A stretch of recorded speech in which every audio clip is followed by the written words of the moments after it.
I've taken some time to reflect on this. If I had to guess, Professor Cyrus came to the desert knowing that he would almost certainly never return. He's a stubborn man who tends to double down when he feels strongly about something. We won't get anywhere trying to convince him to escape. I agree.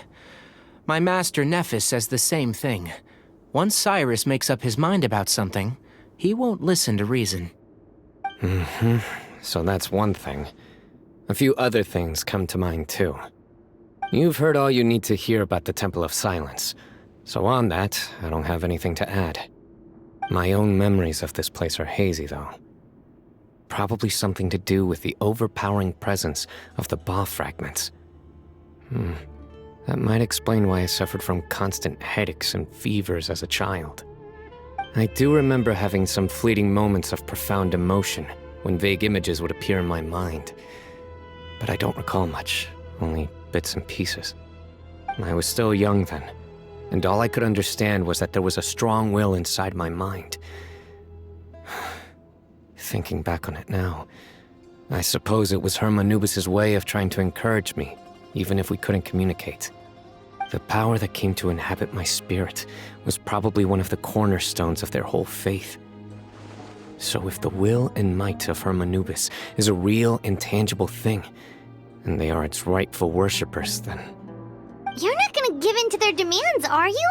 Surely there has to be another way! No. I have no intention of returning it. I need this power to protect Sumeru. But the temple has the right to make the final decision over its fate, since it belongs to one of the 7 pillars of King Deshret. So I will challenge them head-on, and win the right to wield this power for myself, fair and square.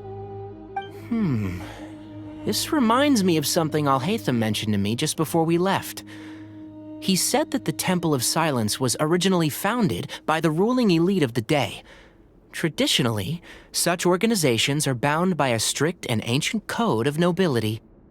Kaveh has made similar observations about the desert tribes from his work trips there. He says many of them have their own internal rules. They talk about the importance of never dishonoring their tribal bonds, or the rules laid down by their ancestors.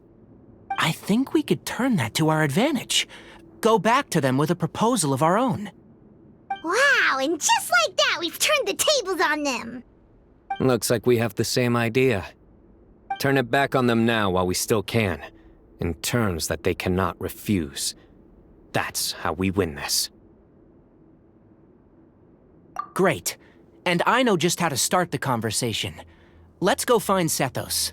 We'll tell him that I know a thing or two about medicine and would like to take a look at his grandfather's condition.